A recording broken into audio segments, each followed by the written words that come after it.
Why does my own home suddenly feel like a stranger's house? I'm standing here in the kitchen of our Lincoln Park brownstone, the scent of lavender and bleach stinging my nostrils, and the silence is deafening. Sarah just got home.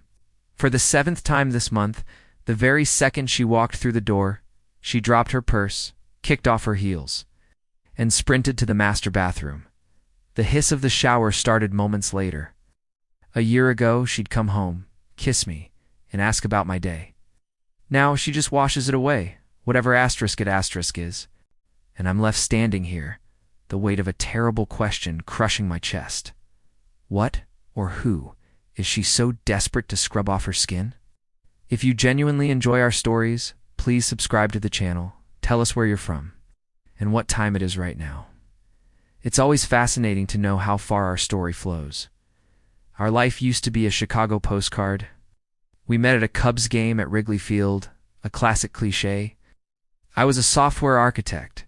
She was a rising star in a downtown PR firm.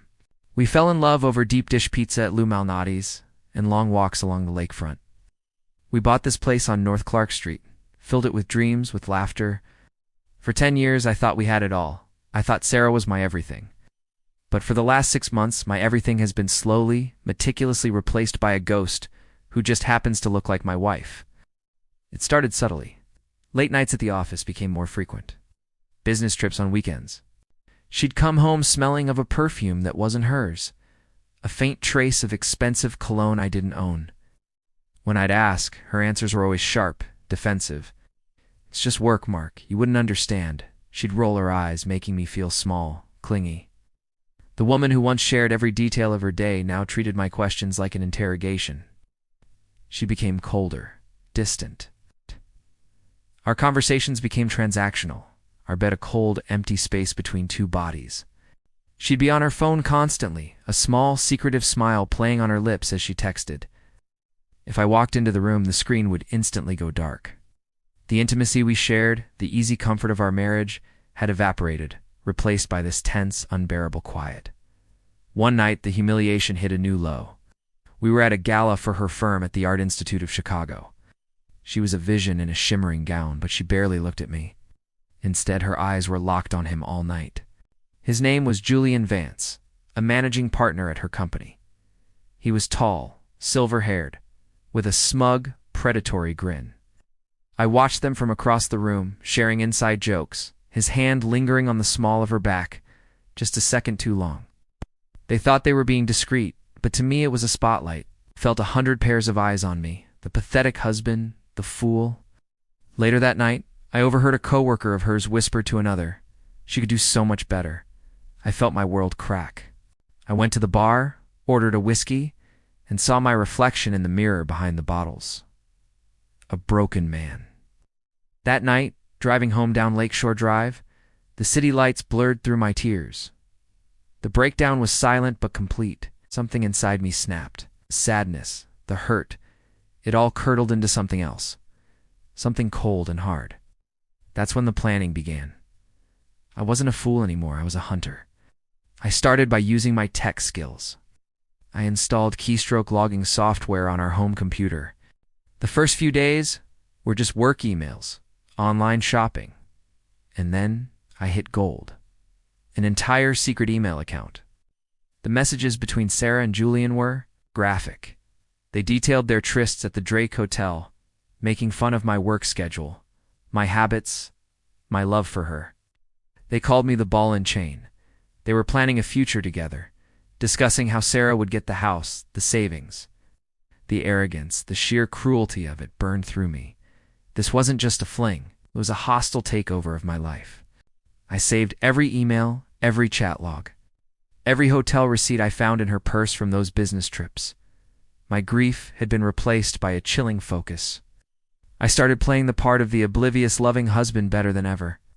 I made her favorite dinners. I bought her flowers.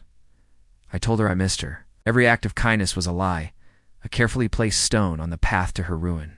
She lapped it up, her guilt soothed by my apparent ignorance. She became even bolder, more reckless. She'd take his calls in the next room, her voice a low murmur. She thought I was weak. She was wrong. I was just waiting. The final piece of my plan was for our 11th anniversary. I told her I was planning a huge surprise party, celebration of our love, I said, with a perfectly straight face. I invited everyone, our friends, our families, her entire executive team from work, including, of course, Julian Vance. I booked the fanciest private room at a restaurant in the West Loop, a place she'd always wanted to go. She was thrilled, preening about how thoughtful I was, how she had misjudged me.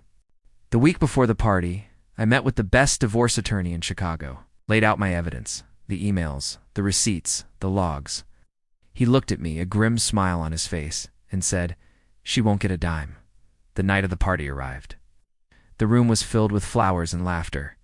Sarah was radiant, a queen holding court.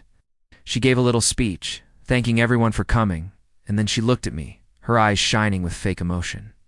"And to my wonderful, devoted husband, Mark," she said, her voice dripping with saccharine sweetness.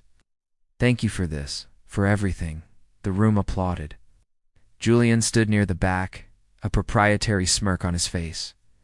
Then it was my turn. I walked to the front of the room, a microphone in my hand. I smiled at Sarah. "Honey," I began, my voice steady, "you're right. It is a special night. I know her. An anniversary is a time to reflect on the journey of a relationship.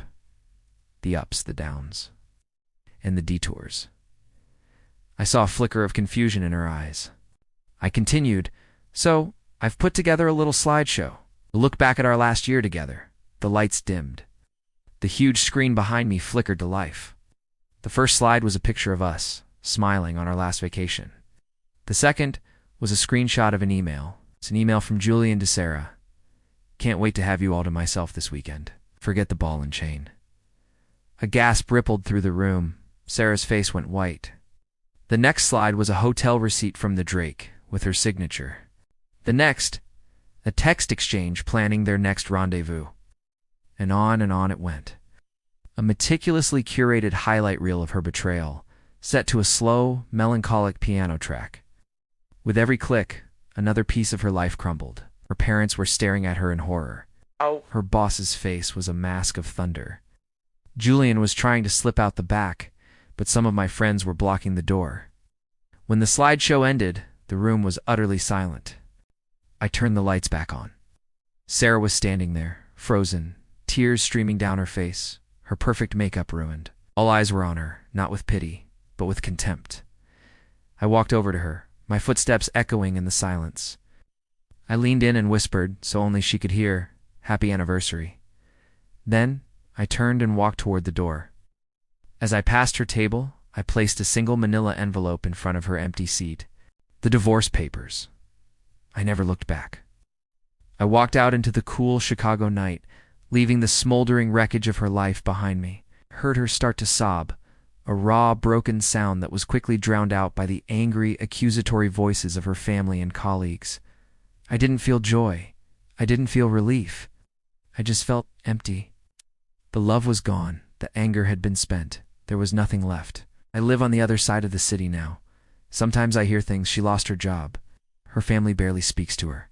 She had to sell the brownstone for a fraction of its worth to cover her legal fees. She got nothing in the divorce. All she has left are the memories of what she threw away. As for me, I'm still here, in the city of big shoulders, a city that knows how to rebuild after a fire. But every now and then, on a quiet night, I can still smell lavender and bleach. The only thing she ever successfully washed away was me. The end.